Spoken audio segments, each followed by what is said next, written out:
Olá pessoal, tudo bem com vocês? Agora a gente vai dar início à segunda aula do curso de Cálculo 2. Nessa aula de hoje, a gente vai estudar algumas propriedades das integrais definidas, que a gente viu na última aula, e vamos conhecer também o teorema fundamental do cálculo, que é muito provavelmente o resultado mais importante do curso de cálculo. Tudo bem? Então, antes, vamos relembrar a definição que a gente viu na última aula. Então, dada uma função f,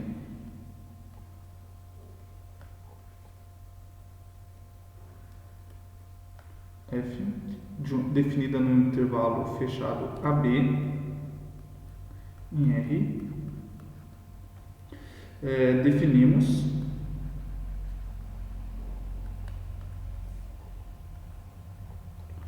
a integral definida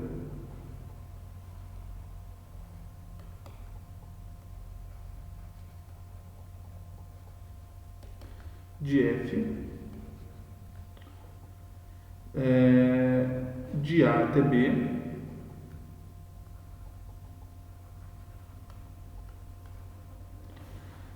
como sendo, então a gente, dada uma função f, a gente definiu a integral de A até B de f de x dx como sendo limite, quando n vai para o infinito, do somatório de ΔX f de xi com i variando de 1 até n, onde ΔX ele é igual a b menos a sobre n, e o xi ele é igual a mais i ΔX. Então, pessoal, essa aqui foi a definição que a gente viu na última aula nossa. Então, a integral é esse limite aqui. Vamos fazer um exemplo para ver se fica um pouco mais claro. Então, exemplo.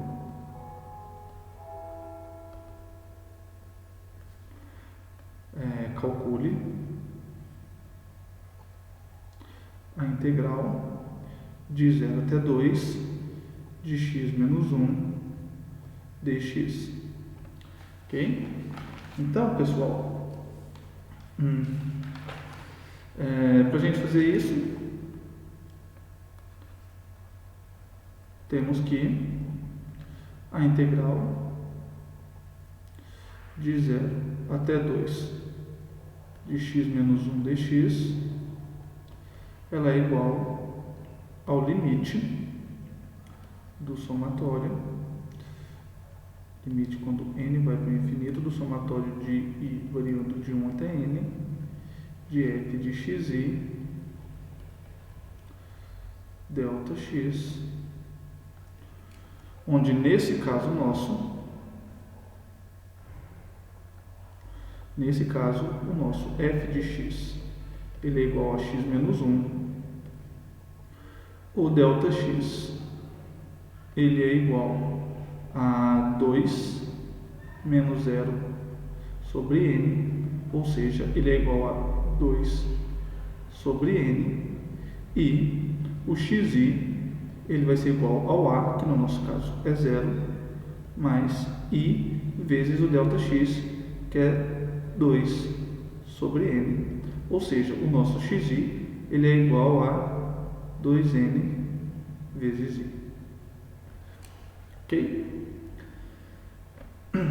Então, se a gente utiliza essa notação, então a gente tem que o somatório com i variando de 1 até n de f de xi ΔX, esse cara aqui ele é igual ao somatório de i variando de 1 até n f de xi, o nosso xi é 2n menos 1, o nosso f de x é x menos 1, então f de xi vai ser 2 sobre n e menos 1, vezes o ΔX, que nesse caso é 2 sobre n.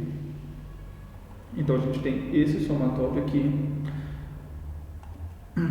O nosso i está variando de 1 até n, então quando i é igual a 1, a gente vai ter 2 sobre n vezes 1 menos 1 vezes 2n. E isso aqui é um somatório, então a gente vai somando para todos os valores de i até i igual a n. Então, no caso de i igual a n, a gente vai ter 2 sobre n vezes n menos 1. Isso aqui vezes 2 sobre n. Aqui a gente pode colocar o 2 sobre n em evidência. Então, a gente vai ter 2 sobre n vezes 2 sobre n vezes 1 menos 1 mais, a gente vai somando todo mundo até o 2 sobre n vezes n menos 1. Notem o seguinte, pessoal. Aqui, esse 1, ele está sendo subtraído n vezes. Então, aqui eu tenho menos 1. Aqui, quando i for igual a 2, eu vou ter outro menos 1. E assim, repetidamente, até o i igual a n, eu vou ter outro menos 1. Então, ali, eu tenho 2 sobre n, que multiplica 2 sobre n vezes 1 mais 2 sobre n vezes 2 mais até 2 sobre n vezes n. E esses menos 1 eu vou juntar todos eles aqui no final e a gente vai ter menos n. Esse 2 sobre n, a gente coloca ele em evidência. Então, a gente vai ter aquilo ali igual a 2 sobre n, que multiplica 2 sobre n, vezes 1 mais 2, mais, segue, até n, menos n. Esse cara que está entre parênteses é a soma dos termos de uma PA. Então, sendo a soma dos termos de uma PA, a gente já sabe calcular.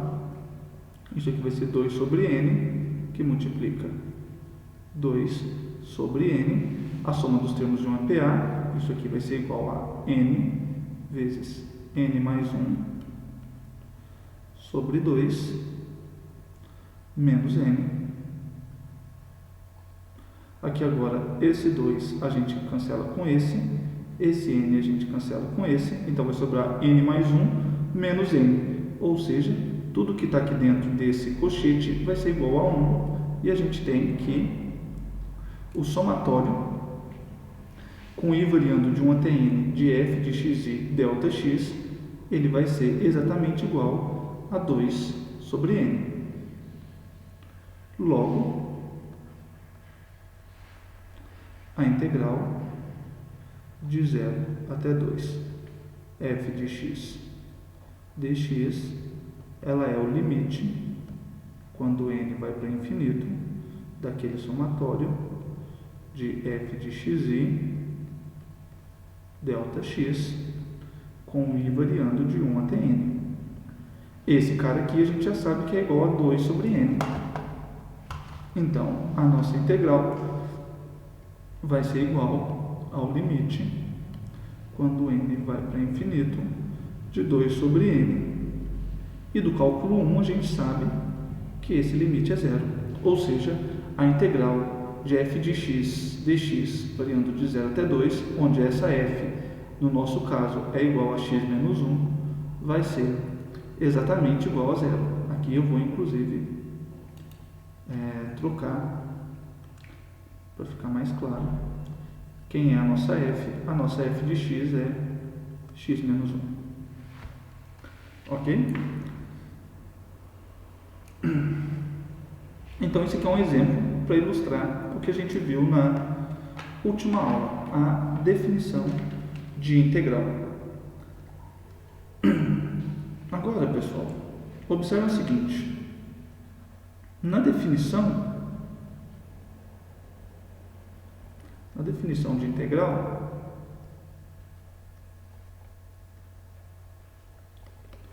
estamos considerando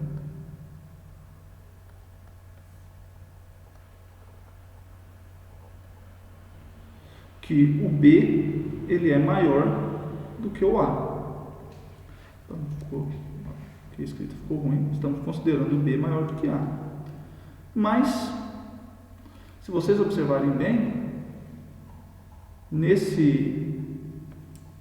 nessa definição, nesse limite, não é necessário que B seja maior do que A. A gente poderia fazer a mesma coisa se A fosse maior do que B. A única diferença é que o ΔX, que esse ΔX ficaria negativo, mas a definição funcionaria da mesma maneira. Então, mas em asterisco, podemos considerar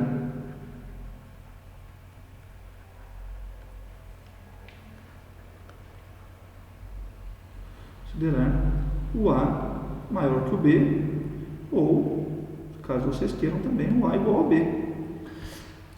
Então, os limites de integração, por mais que o B seja chamado de limite superior, o limite superior ele não precisa ser necessariamente maior do que o limite inferior. Ok? E, inclusive, a gente tem alguns resultados interessantes.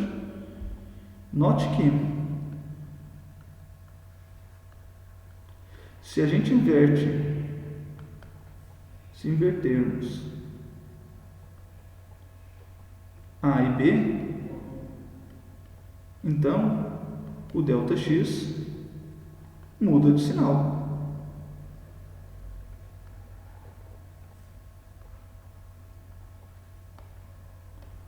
Logo, se o ΔX muda de sinal, o ΔX está multiplicando a F, então esse cara aqui todo vai mudar de sinal, então todo o somatório muda de sinal e, consequentemente, todo o limite muda de sinal. Então, se a gente troca o A com o B, todo o limite vai mudar o sinal dele. Portanto, a integral de B até A de f de x dx vai ser igual a menos a integral de A até B de f de x dx. Então, se a gente troca os limites de integração, vai aparecer um sinal de menos nas nossas contas. Ok? Além disso,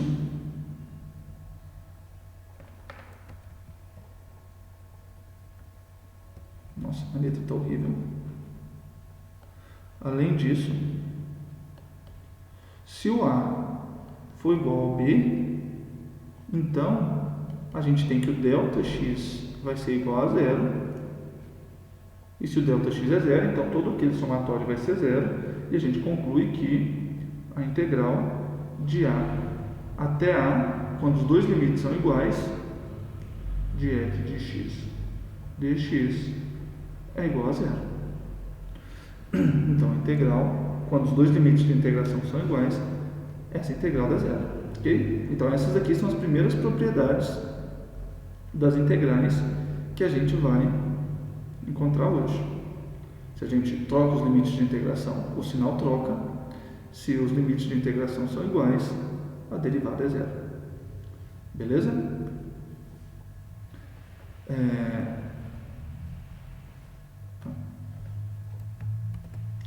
Além disso, pessoal, se f de x for maior ou igual a zero, então a integral de A até B de f de x dx é a área sob o gráfico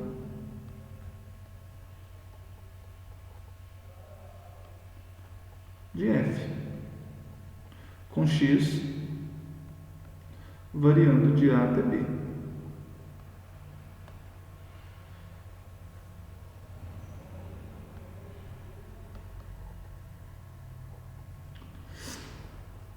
Então, pessoal, se eu tenho uma função positiva,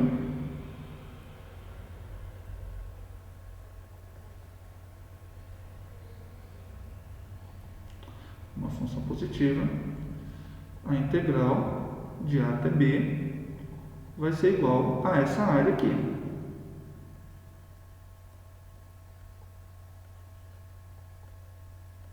Ok? Então, a área desse cara aqui é a nossa integral. O que acontece é o seguinte, se a gente toma um C aqui no meio, a área dessa região, a gente pode dividir ela em duas áreas. A área de A até C e a área de B até C. Então,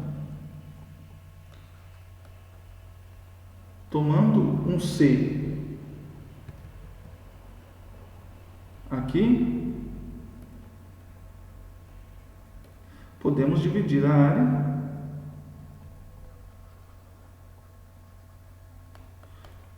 a região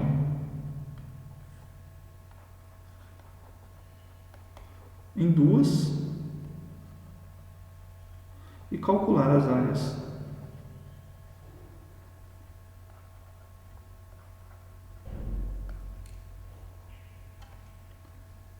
As áreas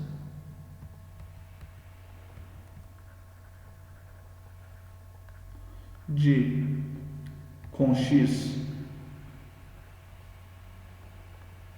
de A até B, de A até C, desculpe, e somar com a área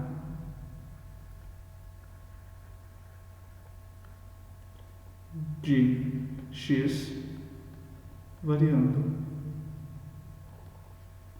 de C a B.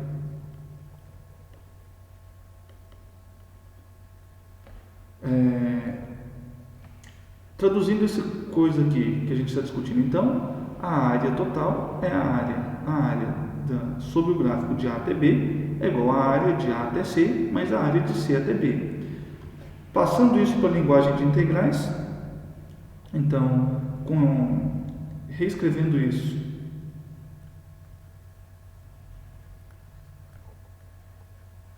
como integrais,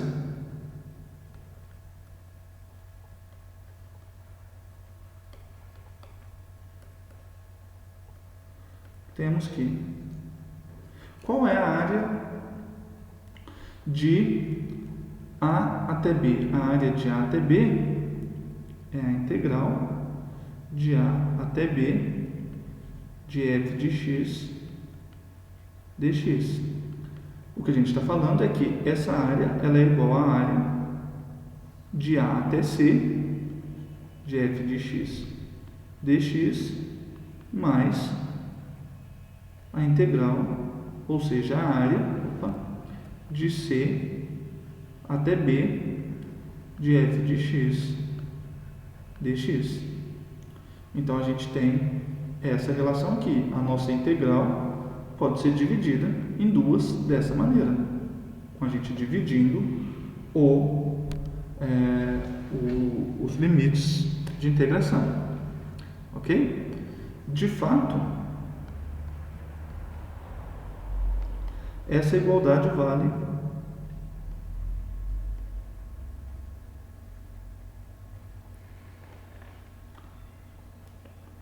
para toda função f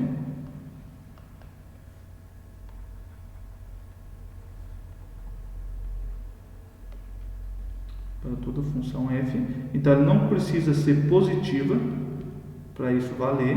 Então, mesmo se a nossa função tiver valores negativos, essa divisão em duas vale, e para todo C também, para todo C real. Na verdade, o nosso C ele precisa está dentro do limite do domínio de integração da nossa função. Então aqui a gente tem uma outra propriedade interessante de integrais. A gente pode dividir a nossa integral variando os limites de integração dela.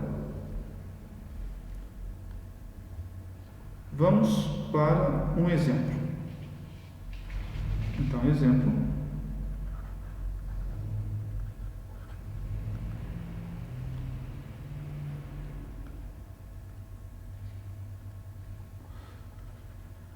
Suponha que a integral de f de x dx com x variando de 0 até 10 seja 17.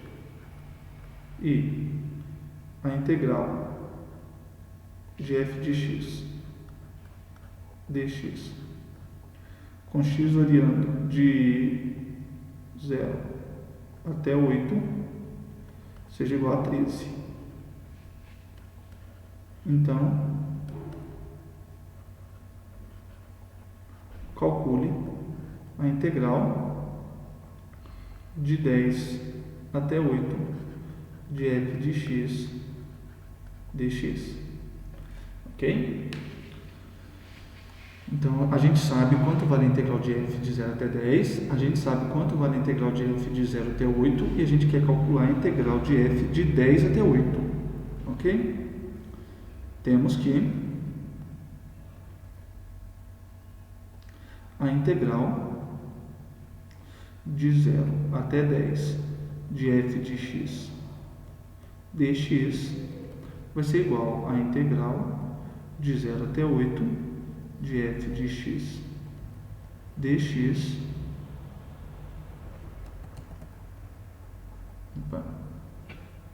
mais a integral de 8 até 10 de f de x dx. A integral de 0 até 10, a gente sabe que vale 17. A integral de 0 até 8 vale 13. Então, a gente tem que 17 é igual a 13 mais a integral de 8 até 10 de f de x dx. Logo, a integral de 8 até 10 de f de x dx vai ser igual a 4. Mas a gente não quer a integral de 8 até 10, a gente quer a integral de 10 até 8. Então, a gente utiliza aquela outra propriedade, que diz para a gente que a integral de 10 até 8 de f de x dx é igual a menos a integral de 8 até 10. Mas a integral de 8 até 10 é 4. Logo, a integral de 10 até 8 vai ser menos 4. Beleza? Então, aqui a gente tem algumas propriedades importantes envolvendo os nossos limites de integração. Ok? Além dessas propriedades, existem outras que vão ser bastante úteis para a gente. Então, por exemplo, eu vou até colocar elas aqui como sendo uma proposição, ou seja, como sendo um resultado. Então, proposição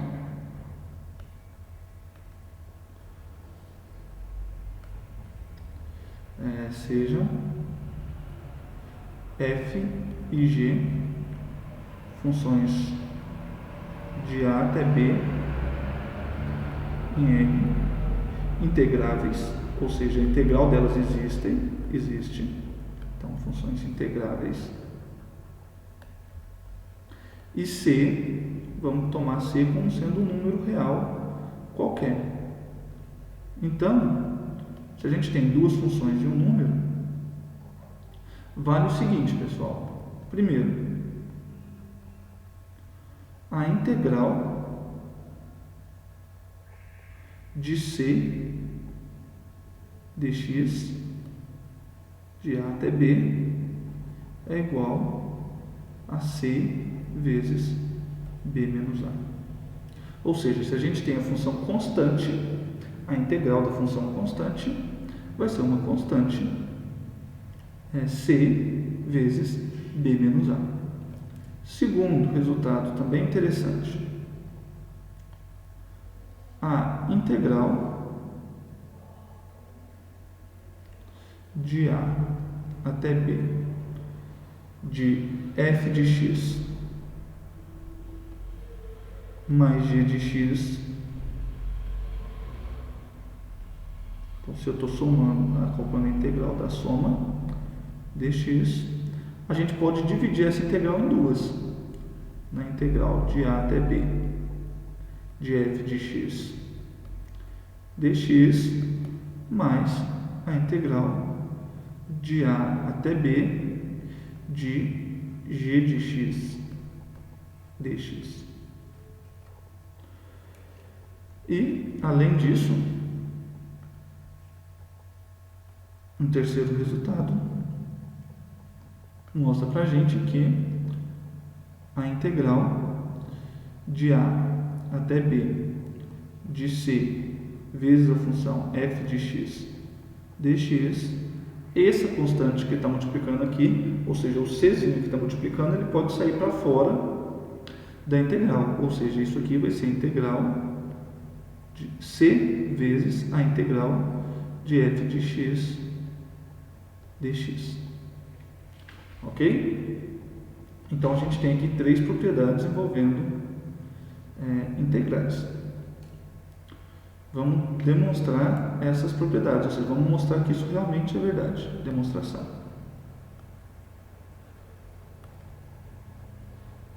Essa demonstração é bom que ela serve também como um exemplo. Então, no primeiro caso, a gente quer calcular a integral de a até b de c dx. Então, neste caso,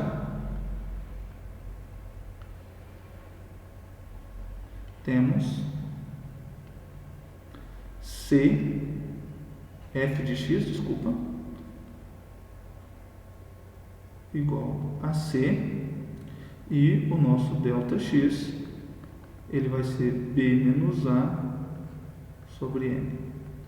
Logo, se a gente vai calcular a integral, a gente já sabe, a integral é um limite, então a gente tem que a integral de a até b da função constante c dx vai ser igual ao limite do somatório de f de xi ΔX com i variando de 1 até n, e o limite a gente toma quando n vai para o infinito. Mas, pessoal, a nossa função f ela é constante, ela é igual a c. Então, a gente tem que a integral de a até b de c dx, ela vai ser igual ao limite, quando n vai para o infinito, do somatório de c, que multiplica b menos a dividido por n, isso aqui com i variando de 1 até n. Mas o c pode sair do somatório, a gente pode colocar ele em evidência. Então, a gente vai ter o limite de c vezes o somatório de b menos a sobre n, com i variando de 1 até n. E isso aqui, o n vai para o infinito. Note que eu estou somando esse cara aqui n vezes. Ou seja, o somatório de i variando de 1 até n de b menos a sobre n, ele vai ser igual, então aqui, ele vai ser igual a n vezes essa parcela, b menos a sobre n. Esse cara, quando n vai para infinito, então, corto o n com esse, e a gente tem o limite de c vezes b menos a quando n vai para infinito. Mas nesse caso não depende de n. Então, o limite vai ser c vezes b menos a. E o primeiro item foi demonstrado. Vamos agora provar a segunda parte, o segundo item. Então, 2.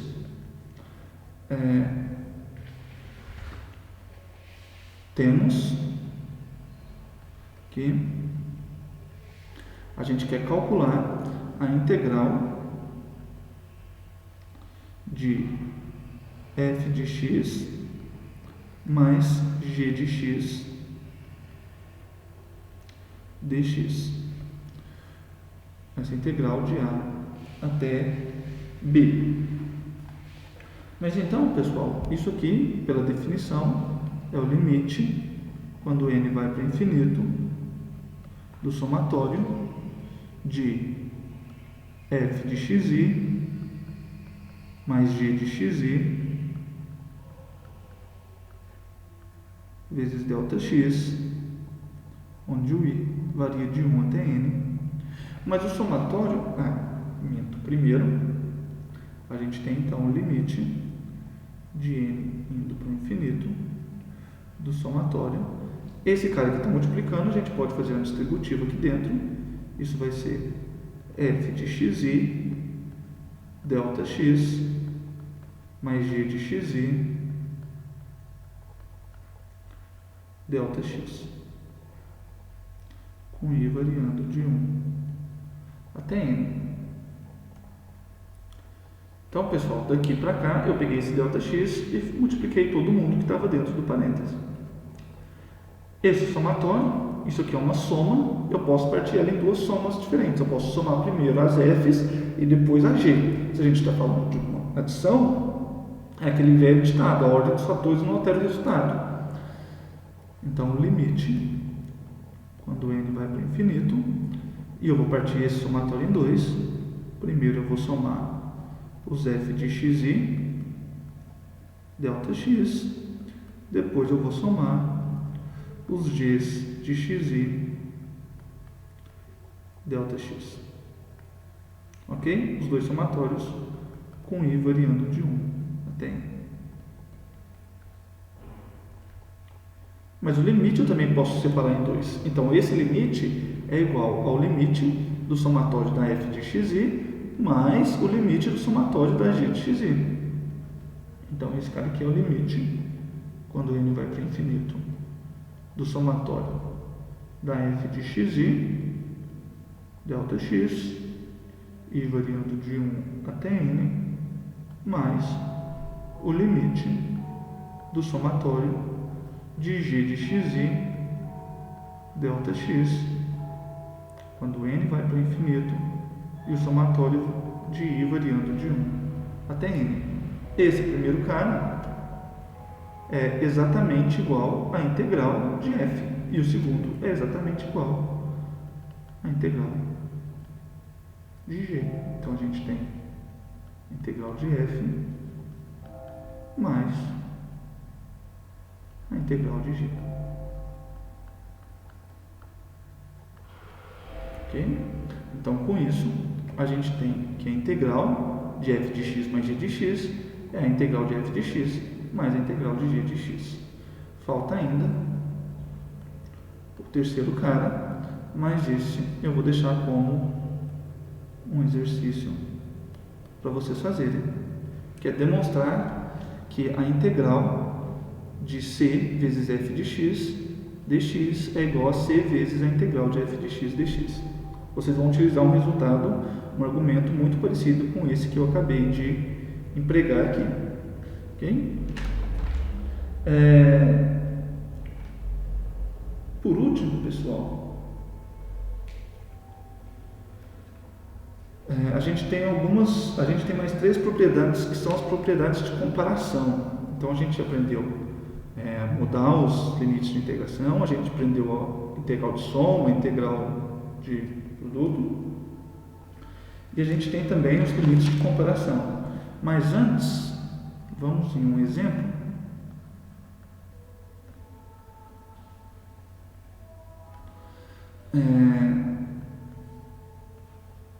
Calcule a integral de 0 até 1 de 4 mais 3x ao quadrado dx. Ok? Na verdade, eu não vou deixar como exemplo. Não vou fazer como exemplo, eu vou deixar como um exercício, para vocês praticarem um pouco. Aqui, basicamente, vocês vão usar essas propriedades que a gente acabou de ver aqui agora. E a integral de x ao quadrado dx a gente viu na última aula, então vocês usem isso também. Acho que não vai dar trabalho. Caso tenha alguma dúvida, a gente pode conversar sobre isso na próxima aula. Agora sim, vamos para as propriedades de comparação. O que são isso? Então sejam, vou mudar a cor aqui,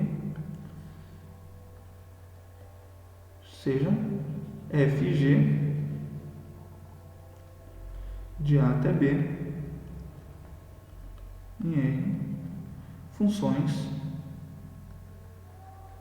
integráveis, ou seja, funções cuja integral existe.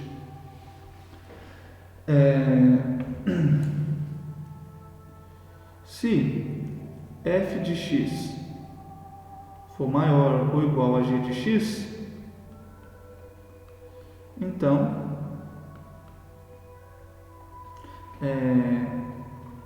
a área, se a gente tem que a f é maior do que a g, então a área sob o gráfico de f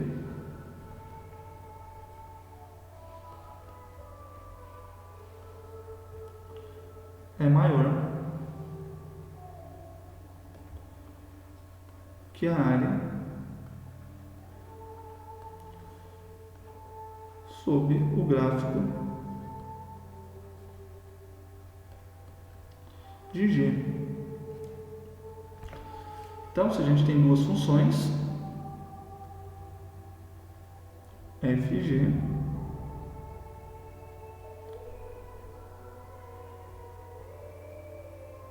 a gente tem uma função f e uma função g menor, a gente imagina que a área embaixo de f seja maior do que a área embaixo de g. E de fato isso acontece. A área aqui embaixo de f tem toda essa região que não está contida na área embaixo de g. Isso nos leva a uma propriedade importante, porque áreas são integrais. Então isso induz a gente a pensar no seguinte resultado.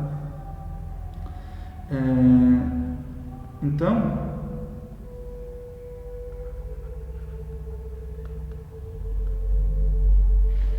temos que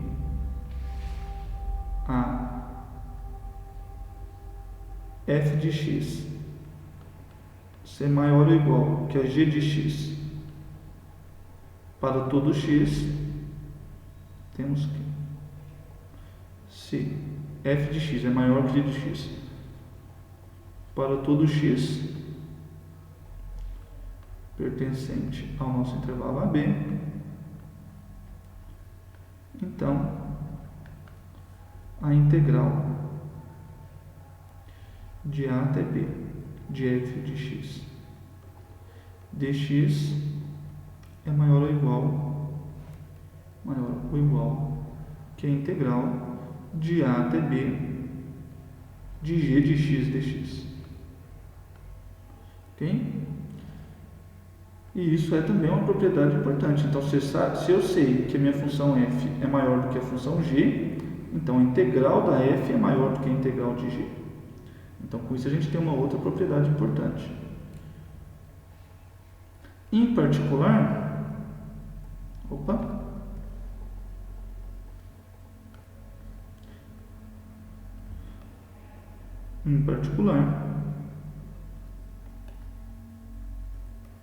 se a nossa f de x é maior ou igual que zero para todo x,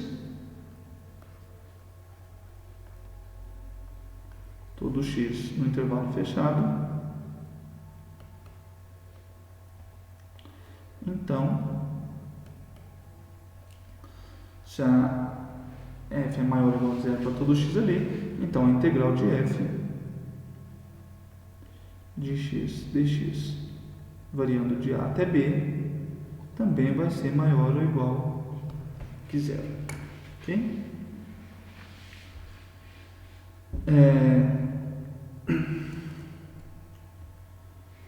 Então, esse aqui é um caso particular. Nesse caso particular, a gente está tomando a g igual a zero. Mas se a g é zero, então a integral dela, pela aquela propriedade 1 ali de cima, então se a nossa g é igual a zero, dessa propriedade 1 aqui, segue que a integral dela é zero.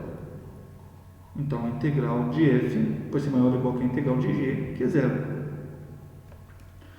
Por outro lado, se a gente tem que uma cota inferior, se a gente sabe que mzinho é menor ou igual que a f, que por sua vez é menor ou igual que a mzão, para todo x,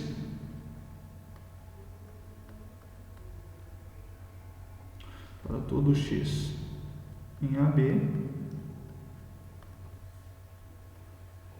então a gente tem que mzinho vezes b menos a é menor ou igual que a integral de a até b de f de x dx, e isso por sua vez é menor ou igual que o mzão vezes b menos a.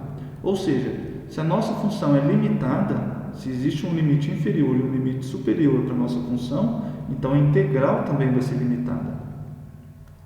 E esse é outro importante resultado que a gente vai utilizar com frequência, inclusive daqui a pouco nessa mesma aula. E de fato isso acontece. De fato, se m é menor ou igual que a f de x, então a gente tem que a integral de f de x dx de a até b é maior ou igual que a integral de m dx de a até b. Mas essa integral de m a gente já sabe que é m vezes b menos a. Por outro lado,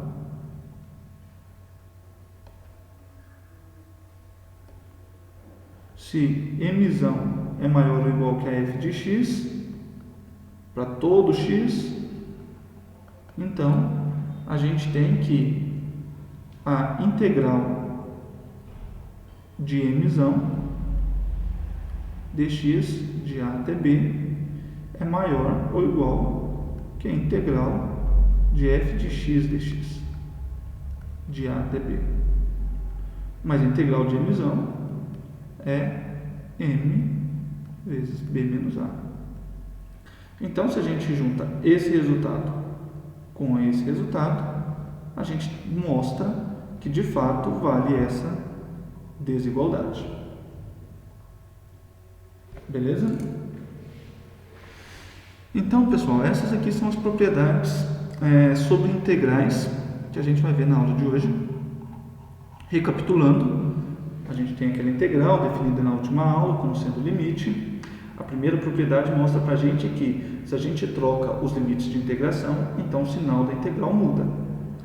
E se os dois limites de integração são iguais, então essa integral dá zero.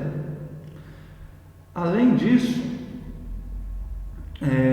a gente viu que a integral de f de x dx de a até b é igual à integral de f de x dx de a até c mais a integral de f de x dx de c até b. Ou seja, a gente pode partir a nossa integral em duas, cortando os limites de integração. Ok? Além disso, a integral de uma constante c, variando de a até b, ela vai ser igual a c vezes b menos a. A integral de f mais g é a integral de f mais a integral de g. E a integral de c vezes f, onde c é uma constante, é igual a integral a c vezes a integral de g. Eu vou colocar aqui um alerta de atenção, porque isso aqui vale porque c é constante, mas a integral de f de x vezes g de x é diferente dx, esse cara é diferente da integral de f de x dx vezes a integral de g de x dx. Então, pessoal, a gente pode dividir esse cara aqui, porque C é uma constante. Se C fosse uma outra função, o resultado não valeria. Então, temos que tomar cuidado com isso.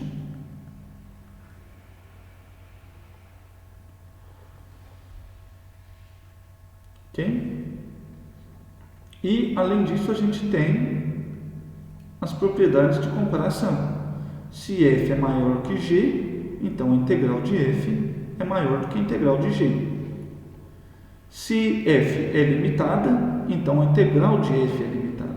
Se a gente conhece limites para f, então a gente vai conhecer limites da sua integral também. Beleza? Então, com isso eu encerro a primeira parte da aula de hoje. E agora a gente vai falar sobre o teorema fundamental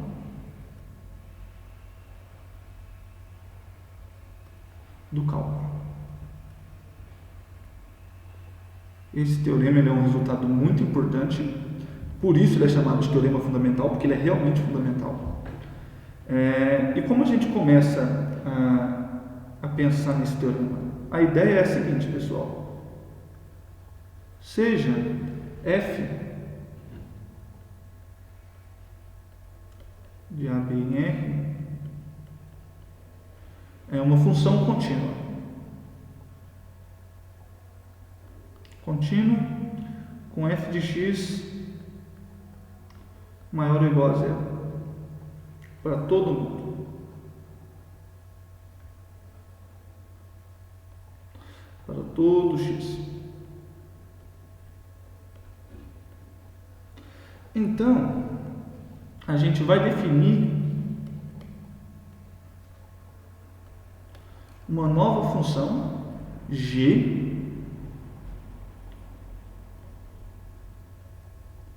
de AB em R,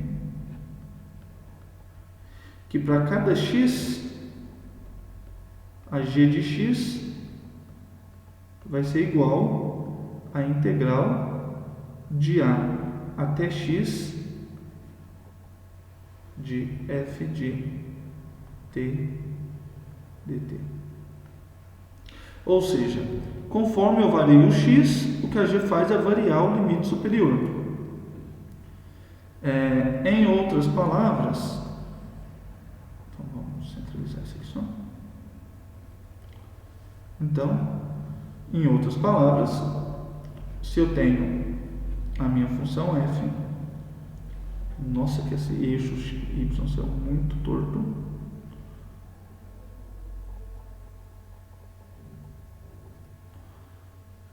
Se eu tenho uma função f,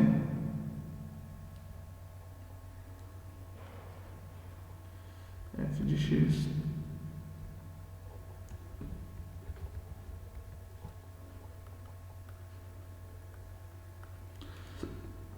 para não gerar problema, pessoal, eu vou mudar esse símbolo aqui. Então, senão depois eu vou me confundir. Então, a g de t vai ser a integral de f de x dx, variando de a até t. Então, essa nossa integral, ela está definida de a até b, mas dado um t aqui no meio, o que a g de t retorna para a gente é a área entre a e t. Então, o g de t vai retornar para a gente a área dessa região aqui. Beleza? Então, g de t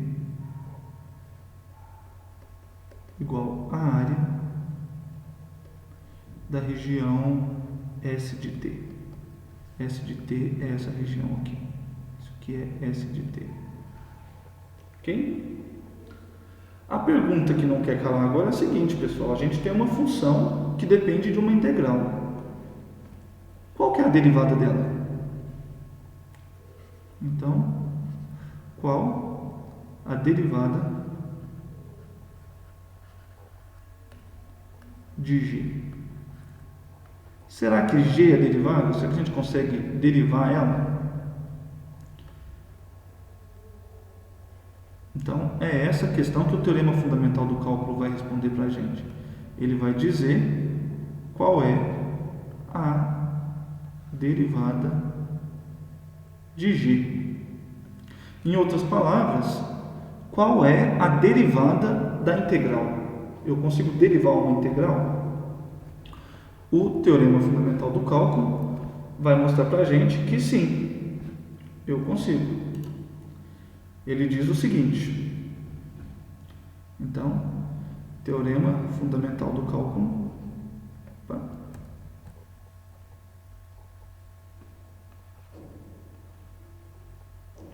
teorema fundamental do cálculo,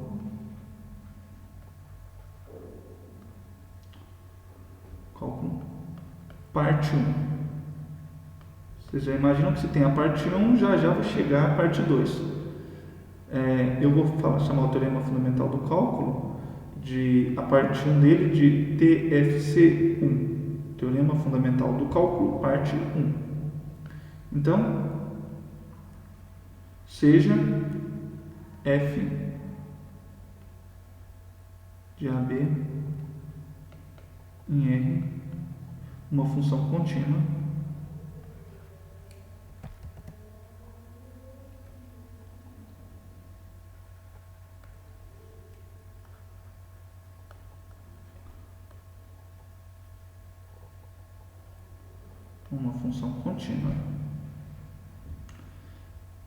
Então,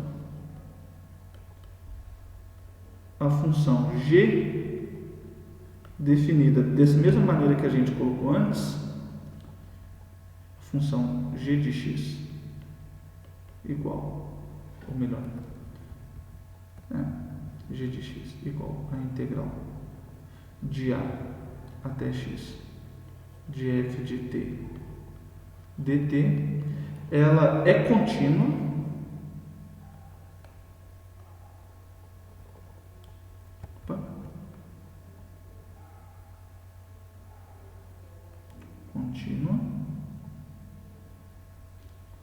no intervalo fechado AB e diferenciável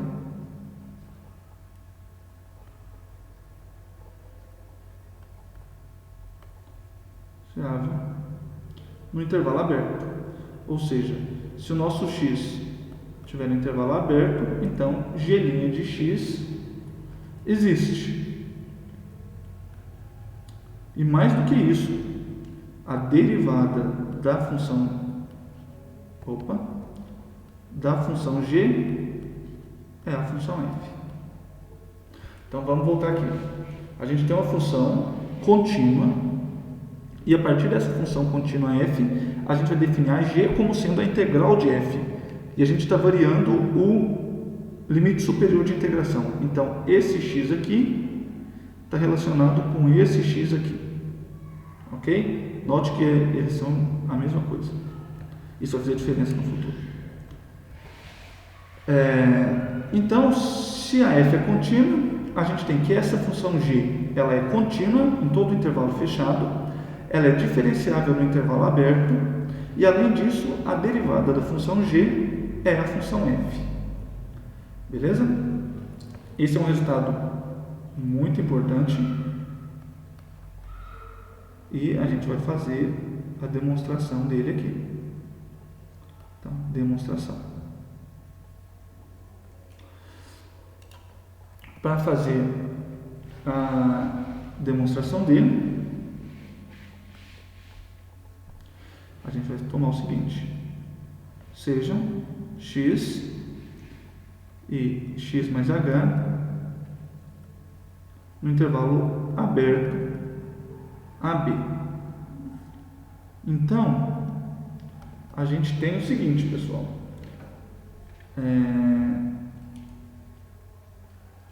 Com H diferente de zero. Importante. Com H diferente de zero. Então, o G de x mais H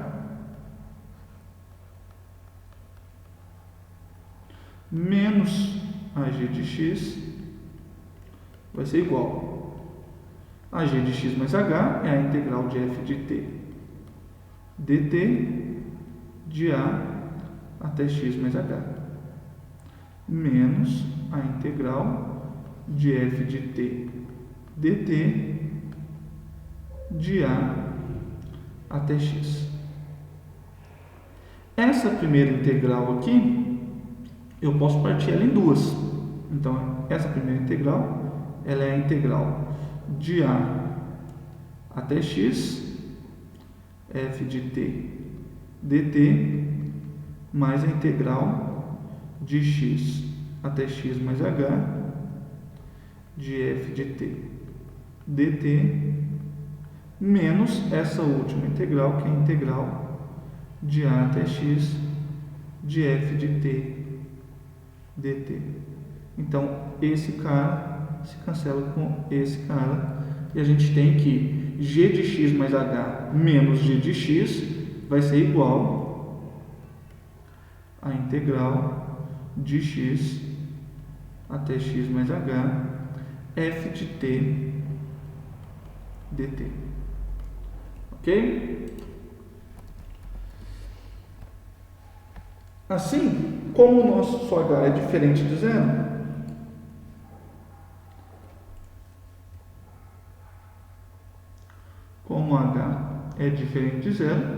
a gente pode dividir esses caras por h. Então, o g de x mais h menos g de x dividido por h vai ser igual a 1 sobre h vezes a integral de x mais h f de t dt. Beleza, pessoal?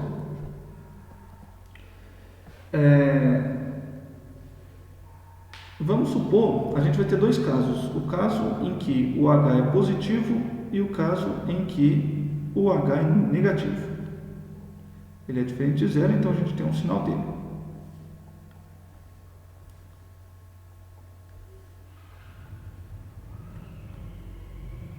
Suponha que o h é positivo.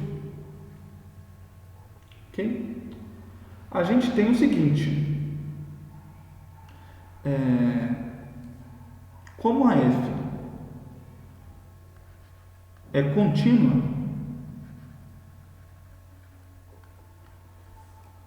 no intervalo x mais h, ela é contínua em todo mundo, em todo o intervalo AB, então em particular ela é contínua nesse intervalo fechado. Mas a gente sabe lá do cálculo 1 que funções contínuas em intervalos fechados admitem máximos e mínimos. Então, existe mzinho e mzão, tais que f de u igual a mzinho e f de v igual a mzão são o máximo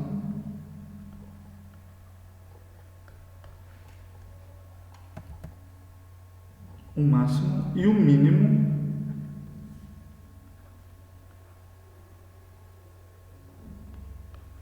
de f no intervalo fechado.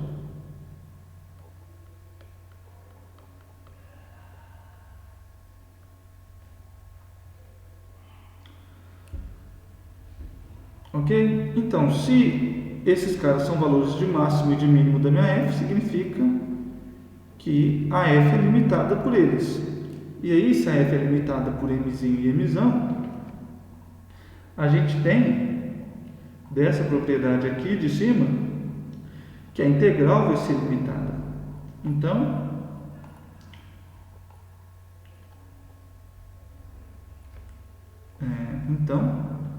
a integral de f de t dt de x até x mais h vai ser maior ou igual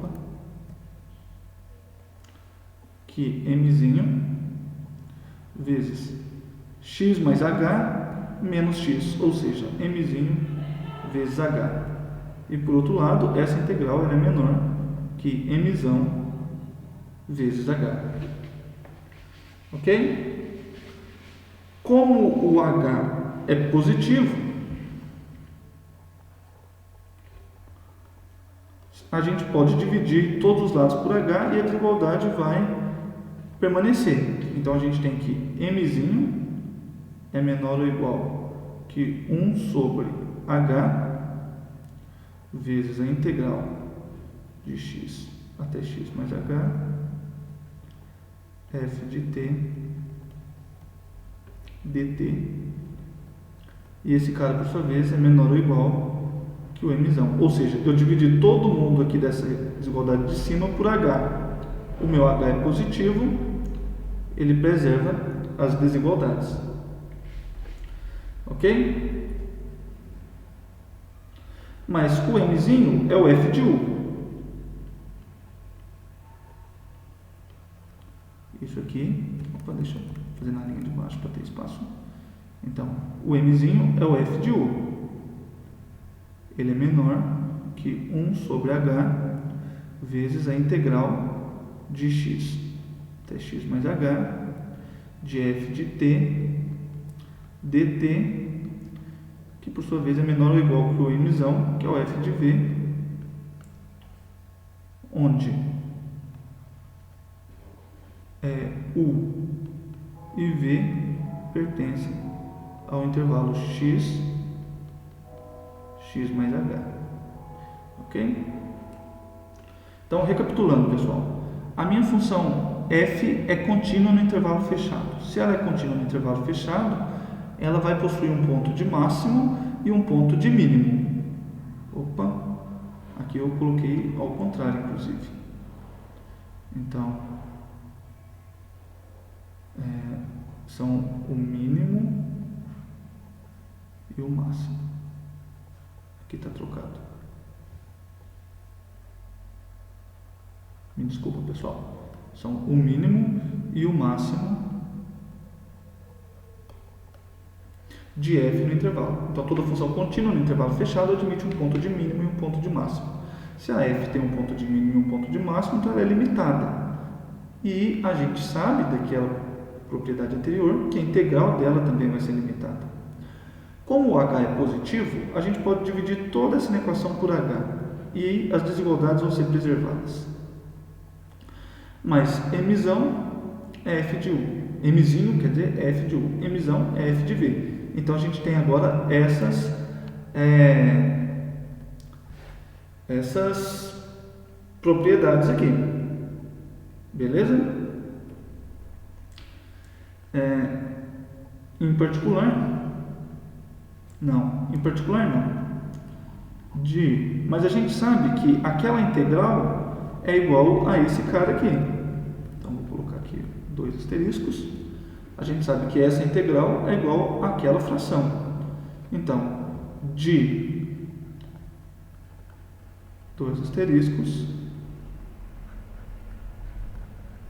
segue que f de u é menor ou igual que g de x mais h menos g de x dividido por h, e esse cara, por sua vez, é menor que o f de v. Bom, exercício. Hoje eu estou deixando bastante exercícios para vocês. exercício. Isso aqui eu vou chamar essa equação aqui de estrela. Mostre que essa equação estrela também vale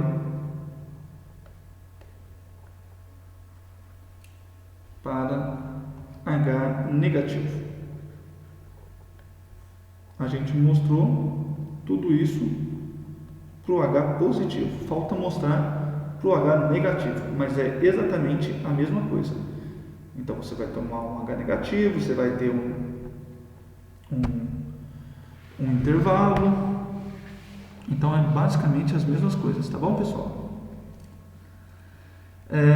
Logo, por fim, na verdade não por fim, mas note que o U converge para o X e o V também tende para o X quando o H vai para zero. De fato, isso acontece porque U e V eles pertencem ao intervalo x mais h, e esse intervalo ele vai tender para o ponto x. Ou seja, o que eu estou querendo dizer, pessoal? U e V estão sempre dentro desse intervalo fechado. Mas quando H vai para zero, esse intervalo fechado ele vai ser apenas o ponto x. Então, U e V, que estão sempre dentro do intervalo fechado, tem que convergir para o ponto x.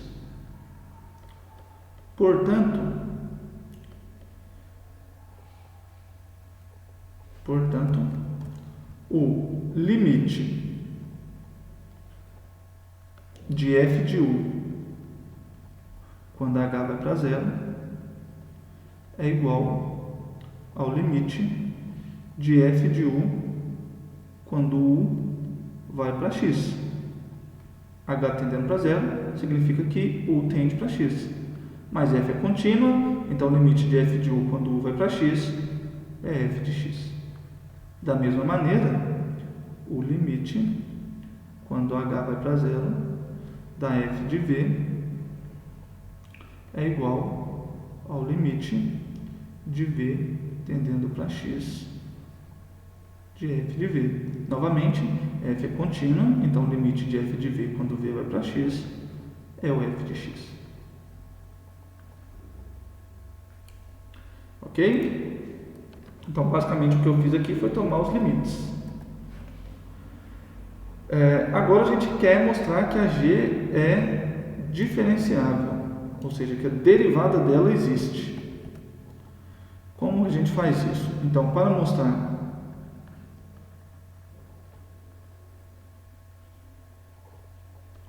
que g' existe,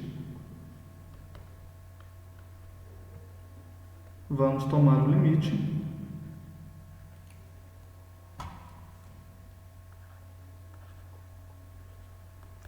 daquela equação estrela quando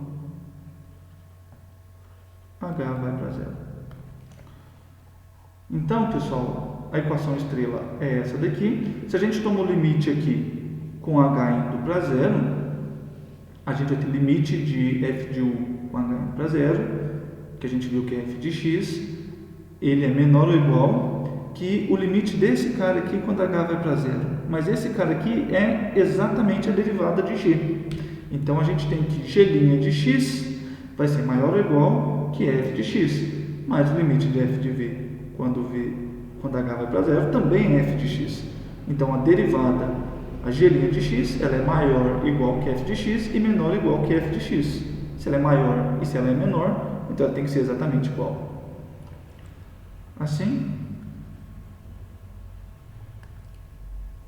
a gente vai ter o limite de f de U quando H vai para zero, ele é menor ou igual que o limite quando H vai para zero de g de x mais h menos g de x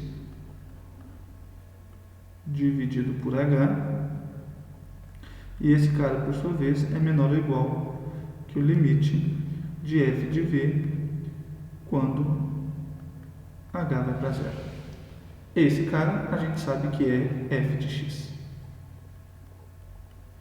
Por definição, pela definição da derivada lá do cálculo 1, esse cara do meio é a derivada de g. E esse lado direito a gente sabe que também é f de x. Logo, se x pertence a AB, então g' de x é igual a f de x. Ok? E o que isso mostra para a gente? Se a derivada existe, então a função é diferenciável. E se a função é diferenciável, a função é contínua. Toda função diferenciável é contínua. Logo, estou usando muito logo, portanto, g é diferenciável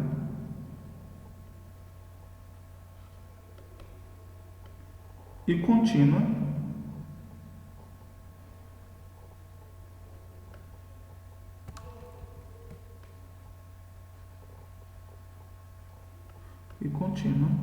no intervalo aberto AB. Ok? Então a gente tem uma função. Falta mostrar o que, pessoal? A parte de derivação a gente acabou, mas falta mostrar que a g é contínua. Então falta mostrar que g é contínua em x igual a A e x igual a B.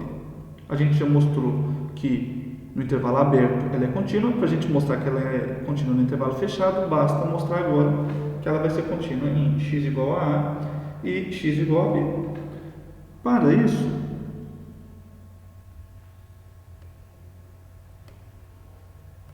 note que o limite de g de x mais h menos g de x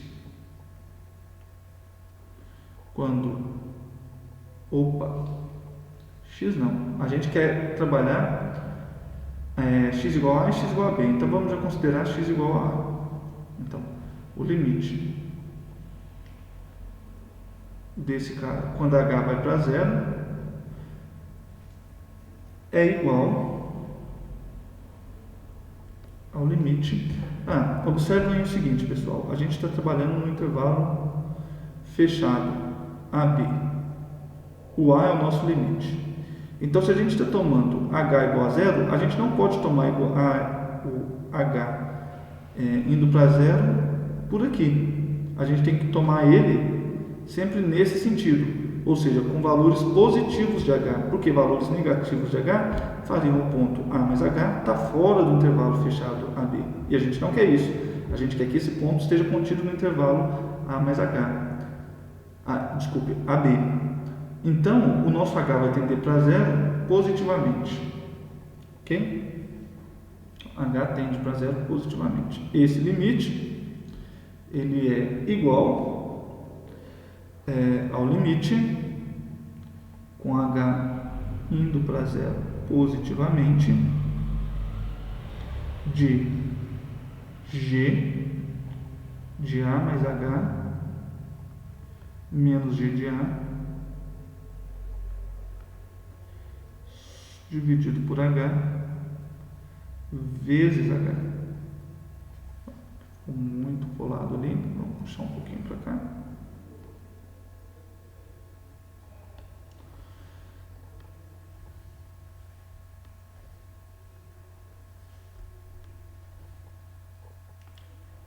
Vezes h. Então, o que eu fiz? Eu multipliquei e dividi isso por h. Mas esse limite aqui, a gente pode partir ele em dois. Ele é o limite, quando h vai para zero positivamente, de g de a mais h menos g de h dividido por h vezes o limite de h quando h vai para zero. Esse cara que está aqui no meio, a zero positivamente, esse cara que está aqui no meio, a gente sabe que é o f de a. Pelas contas que a gente já fez anteriormente, esse cara é o f de a. E o limite de h quando h vai para zero é zero. Então, aquele limite é igual a zero. Ou seja, o limite de g de a mais h, quando h vai para zero positivamente, é igual a g de a. A gente viu que o limite da diferença é zero, mas se o limite da diferença é zero, significa que o limite de g de a mais h, quando h vai para zero, é igual a g de a. E se isso vale, segue que g é contínua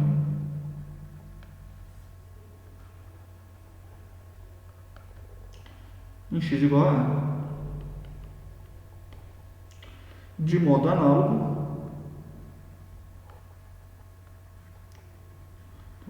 análogo, segue que g é contínua em x igual a b. E com isso, pessoal, o nosso teorema está provado. Ok? Então, o nosso teorema está provado dessa maneira. Ou seja, aquela função f, a gente já sabe calcular a derivada. Vamos tomar agora um exemplo. Exemplo 1.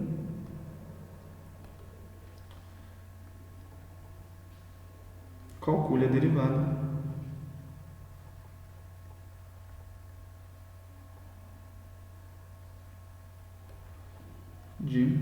a gente vai calcular a derivada da função g de x igual à integral de 0 até x de raiz quadrada de 1 mais t ao quadrado dt. Então, se a gente quer calcular a derivada dessa função, do teorema fundamental do cálculo, parte 1, segue que a derivada de g em x é f de x, onde quem é o f? O f é a função que a gente está integrando. Então, nesse caso, o nosso f de x é 1 mais x quadrado. Então, nesse caso, o nosso f é a raiz de 1 mais x ao quadrado. Ok? Então, do teorema fundamental segue isso, e a gente vê que é muito fácil, então, calcular derivadas de funções dadas por integrais. Beleza? Vamos agora com um outro exemplo que pode ser um pouquinho mais complicado. Então, um outro exemplo.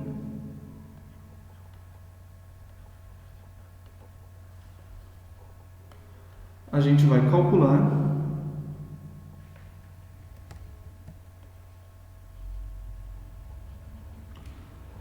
a derivada com relação a x da integral de 1 até x à quarta da secante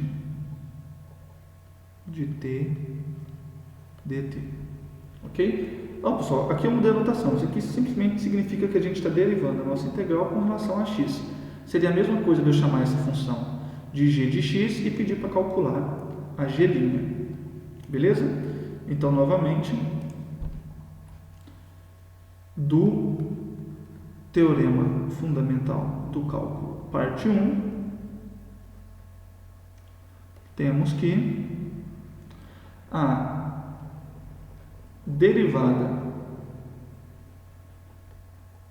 dessa função com relação a x, de 1 até x à quarta, de secante de t, dt, é igual a f de x, mas quem é?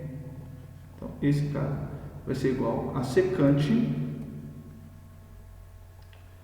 de x, não, de x à quarta, porque o nosso carinha aqui de cima é x à quarta. Então, a secante de x à quarta. Ok, pessoal? Tudo certo? O problema é que isso aqui está errado. A gente não pode fazer isso. Por que a gente não pode fazer isso, pessoal? Porque, segundo o teorema fundamental do cálculo, a gente tem que derivar com relação ao... Opa, passei? Não. Aqui. A gente está calculando a derivada com relação ao limitante superior. A gente observa que esse cara é igual a esse cara. Ou seja, aqui embaixo, para a gente poder aplicar o teorema fundamental do cálculo, esse cara aqui, a gente está derivando com relação a x, tinha que ser exatamente igual a esse cara aqui. E não é o que acontece. Aqui a gente está derivando com relação a x, e aqui a gente tem um x à quarta. Pode ficar meio confuso, mas na prática o negócio é mais simples. Como que a gente faz? Então, se a gente quer calcular isso, a gente vai chamar x à quarta de u, beleza? Então, a gente tem que a derivada com relação a x da integral de 1 até x à quarta de secante de t dt é igual à derivada com relação a x da integral de 1 até u. Então, o x à quarta agora a gente chamou de u, secante de t dt. Beleza? Mas a gente está derivando esse cara com relação a x. A gente poderia aqui aplicar a regra da cadeia. Então, a regra da cadeia aqui vai dizer para a gente que a derivada desse cara com relação a x é igual a derivada com relação a u da integral de 1 u secante de t dt vezes a derivada de u com relação a x. Então aqui, pessoal, daqui para cá veio pela regra da cadeia, que vocês devem lembrar lá do cálculo 1. Então, se eu quero o que eu faço aqui, eu troquei a derivada com relação a x pela derivada com relação a u e ganhei de presente a derivada de u com relação a x. Mas, agora sim, eu posso aplicar o teorema fundamental do cálculo aqui. Note que o carinha que está aqui embaixo é u e o carinha que está aqui em cima também é u. Então, aqui sim, pelo teorema fundamental do cálculo, a gente tem que esse cara aqui vai ser a secante de u vezes a derivada de u com relação a x. Mas o u é x à quarta e a derivada de u com relação a x, u é igual a x à quarta, então se a gente deriva isso aqui com relação a x, a gente vai ver que a derivada de u com relação a x vai ser igual à derivada de x à quarta. A derivada de x à quarta é 4x ao cubo. Então aqui a gente tem multiplicando 4x ao cubo.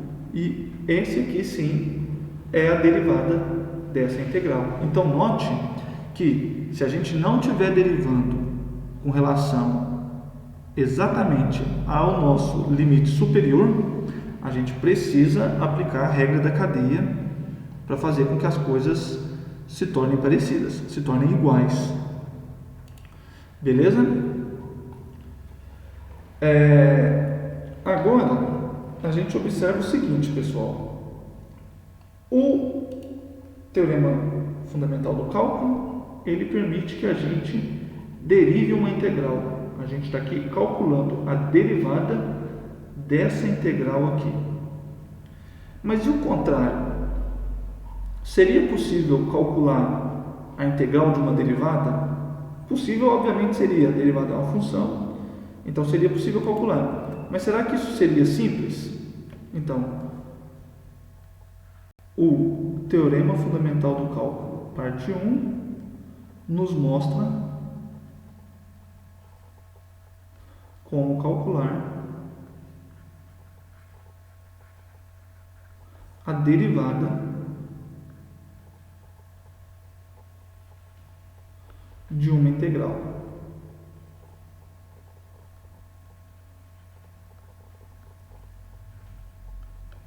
Ok? Mas qual é a integral de uma derivada?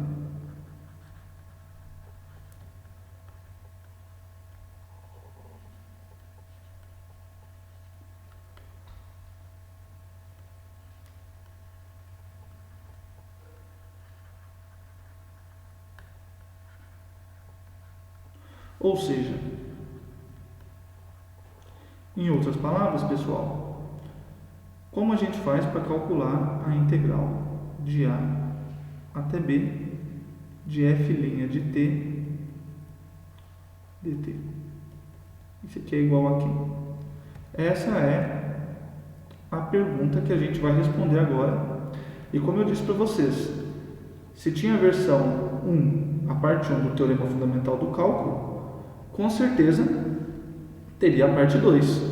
E é justamente a parte 2 do teorema fundamental do cálculo que faz com que a gente resolva esse problema.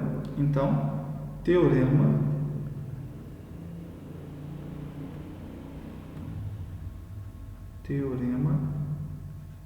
fundamental do cálculo,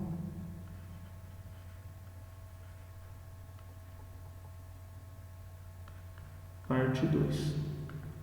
A gente vai chamar o teorema fundamental do cálculo, parte 2, de TFC2. Ok, pessoal? Então, o que diz o teorema fundamental do cálculo? A parte 2 dele, pelo menos. Ele diz para a gente o seguinte: se f, uma função do intervalo fechado AB em R, é contínua,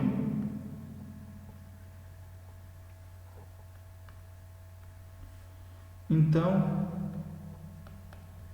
a gente tem que a integral de A até B de f de t dt vai ser igual a f zona de B menos a f zona de A, onde f zona é qualquer primitiva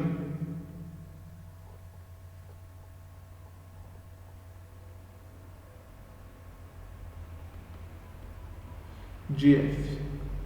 Ou seja,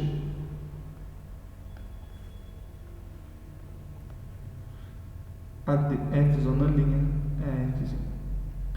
Então, o que a parte 2 do teorema fundamental do cálculo fala para a gente? Que se a gente tem uma função contínua no intervalo fechado AB, então a integral de f de t dt de A até B vai ser igual a f zona de B menos f zona de A, onde essa f grande ela é uma primitiva da fzinha, ou seja, a derivada da f zona é a fzinha. Beleza? Então, essa é a parte 2 do teorema fundamental do cálculo. Então, novamente, vamos fazer a demonstração desse cara. Nesse caso, a demonstração ela fica bem mais simples, ok? Então, como a gente vai fazer isso, pessoal? A gente vai observar o seguinte: seja g de x igual a integral de a até x de f de t dt. Então, segue do teorema fundamental do cálculo, parte 1, que g' é igual a f, ou seja,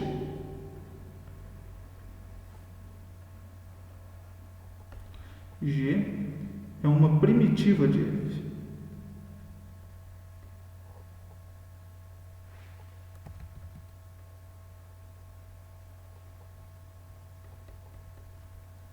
G é uma primitiva de f. Ok? Então, se a gente toma, se f' for outra primitiva de f,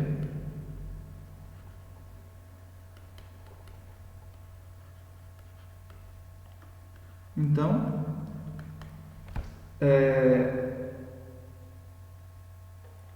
existe uma constante c, então existe uma constante c pertencente aos números reais, tal que f zona de x seja igual a g de x mais c para todo x no intervalo aberto AB. Por que isso, pessoal? Porque se f', isso aqui vale, pois f' de x vai ser igual a g' de x. Ambas são primitivas de f, então ambas têm a mesma derivada, que é igual a f. Logo, a gente tem que f' de x menos g' de x é igual a zero. Mas isso aqui é f de x menos g de x linha. Isso aqui é uma propriedade que a gente viu quando estudou derivadas. Mas então, se a derivada de f menos g é zero, significa que f menos g é uma constante. Então, f de x menos g de x é uma constante, porque a derivada desse cara é zero. Mas se a derivada desse cara é zero, então a gente tem que f de x é igual a g de x mais c. Ok? Então, por isso que existe essa constante c. Como a f zona e g mais c e g são contínuas, como f zona e g são contínuas, segue que f de x é igual a g de x mais c para todo x no intervalo fechado AB. Então, observe o seguinte, pessoal. Aqui, a gente tinha que a f zona era igual a g para todo x no intervalo aberto. Por quê? Porque as derivadas de f zona e de g estão definidas no intervalo aberto. Porém, como essas funções são contínuas, se elas coincidem dentro de todo o intervalo aberto, então elas têm que coincidir também no bordo desse intervalo, no limite desse intervalo. Ou seja, a f de x vai ser igual a g de x mais c, também quando x for igual a e também quando x for igual a b, porque essas funções são todas contínuas. Beleza? Então, portanto, assim,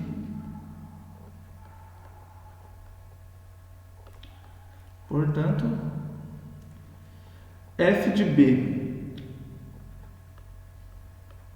menos f de a vai ser igual a g de b mais c menos g de a mais c. Mas esse c cancela com aquele c e a gente vai ter g de b menos g de a. A g de b ela é igual à integral de a até b de f de t dt. Isso pela definição da g. E a g de a ela é a integral de a até a de f de t dt. Mas essa integral de a até a gente viu há pouco que isso é zero. Então, f de b menos f de a vai ser igual à integral de a até b de f de t dt. E com isso nosso resultado está provado. Ok? Então, pessoal, essa é a segunda parte do Teorema Fundamental do Cálculo. Mas aí vocês me falam, Marco, mas beleza, você tinha comentado com a gente que a segunda parte do Teorema Fundamental do Cálculo ia responder essa pergunta aqui. Ele ia calcular a integral da f' de t dt. E, na verdade, o que você anunciou para a gente aí falando que a integral de uma função é igual a... está envolvendo as primitivas. Não parece que o Teorema Fundamental do Cálculo não está com a mesma cara dessa pergunta que você falou que ia responder. E, de fato, não está a princípio. Mas note que se f' é igual a f'zinho, ou seja, se a f grande é uma primitiva da f'zinha, então o Teorema Fundamental do Cálculo, parte 2, mostra que a integral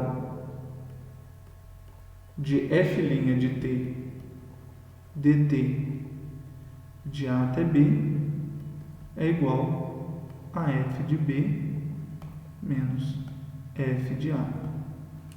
Ou seja, se a gente volta nessa pergunta aqui de cima, então quem é a integral da f' de t dt de a até b? Segue o Teorema Fundamental do Cálculo, parte 2, que esse cara vai ser f de b menos f de a. Ok? Então, a segunda parte do Teorema Fundamental do Cálculo nos permite calcular esse camarada aqui. Ok? Agora, a gente vai ver o seguinte. Essa segunda parte do Teorema Fundamental do Cálculo, ela é uma ferramenta importante e muito poderosa para a gente calcular a integral de funções. Até o momento, a gente sabia calcular a integral apenas usando aquela definição, que era um limite complicado de alguém. Agora não. Agora, com o Teorema Fundamental do Cálculo, parte 2, a gente consegue calcular a integral de algumas outras funções de uma maneira muito mais simples. Então, por exemplo, calcule a integral de 1 até 3 da exponencial de x dx. Imagina se a gente tivesse que utilizar aquele limite lá de cima para calcular essa integral. Daria muito trabalho. Mas aqui a gente pode notar o seguinte. a função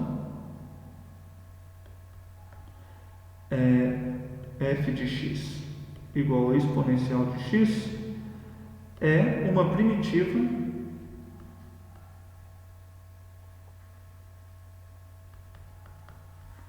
de f' de x igual a exponencial de x. De fato, a gente tem que a derivada da exponencial é a própria exponencial. Logo, pessoal,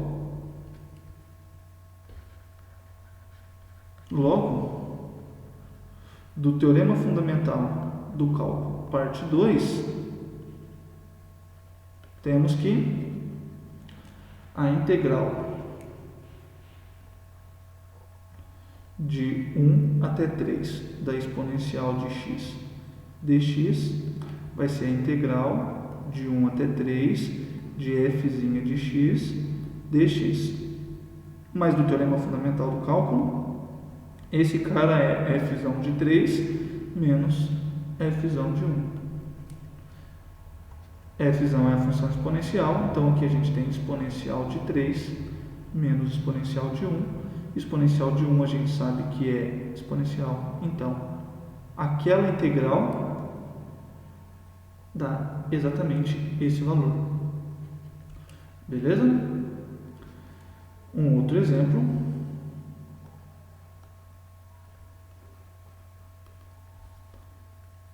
Calcule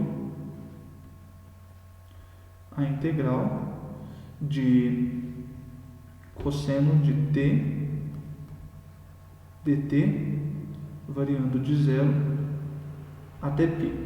Então vamos lá, pessoal. Se a gente quer calcular a integral dessa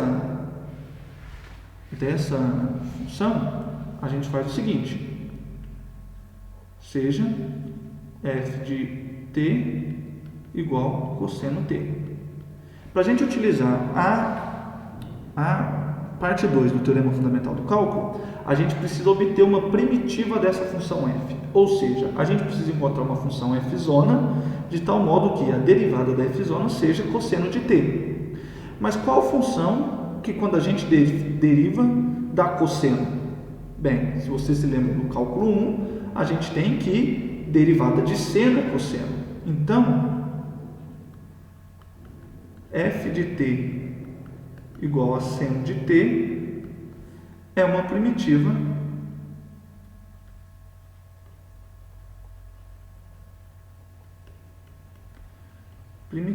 de f. Por quê? Porque a derivada do seno é o cosseno. Então, pessoal, se a gente quer calcular uma integral utilizando o teorema fundamental do cálculo, a gente precisa se perguntar qual função que quando a gente deriva dá exatamente a função que a gente está integrando. Nesse caso, no caso da função cosseno, é a função seno. Logo, do teorema fundamental do cálculo, temos que a integral de cosseno de t dt de 0 até π é igual a f de π menos f de 0. f de π é o seno de π. Seno de π é 0. f de 0 é o seno de 0. Seno de 0 também é 0. Logo, a integral do cosseno de t dt de 0 até π, ela é igual a 0. Ok? Então, pessoal, o que eu tinha para falar hoje com vocês era isso. O que fica? Se a gente tem, da primeira parte da aula, a gente obteve algumas propriedades envolvendo integrais. Então, se a gente troca os limites de integração, troca o sinal. Se os limites de integração são iguais, a integral é 0. A gente parte uma integral partindo os seus limites de integração, seu intervalo de integração. E além disso, a gente tem essas propriedades aqui de algumas integrais. A integral da soma é a soma das integrais, a integral de uma constante vezes uma função é a constante vezes a integral da função, e se f é maior que g, então a integral de f é maior do que a integral de g. Da primeira parte da matéria, tem que ficar bem gravadas essas propriedades, elas vão ser muito úteis. Da segunda parte da matéria de hoje, o teorema fundamental do cálculo. Esse resultado, vocês não podem esquecer, você tem que praticar muito. O que o teorema fundamental do cálculo ele diz? Ele diz que a derivada de uma integral é a derivada da integral de f é a própria função f. E a integral da derivada de f é também a própria função f. Ou seja, o teorema fundamental do cálculo, ele relaciona a integral que a gente está estudando agora, com a derivada, que é uma operação que a gente já conhecia.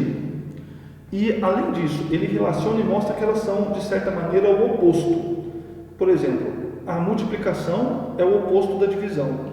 Se você pega um número, multiplica por x e depois divide por x, então você voltou no seu número inicial. Dessa mesma maneira, a derivada e a integrais são operações opostas. Se você tem uma função, integra a função e depois deriva, você voltou na sua função inicial. Se você pega uma função, deriva ela e depois integra, você também volta na sua função inicial. Então é isso que precisa ficar bem claro na cabeça de vocês hoje. A derivada e a integral são operações inversas. Uma meio que, de certa maneira, entre aspas, cancela a outra. Tudo bem, pessoal? Então, o que eu tinha para falar para vocês hoje era isso. Qualquer dúvida que vocês tenham, na próxima aula a gente tira ela, tá bom? Então, bons estudos para vocês.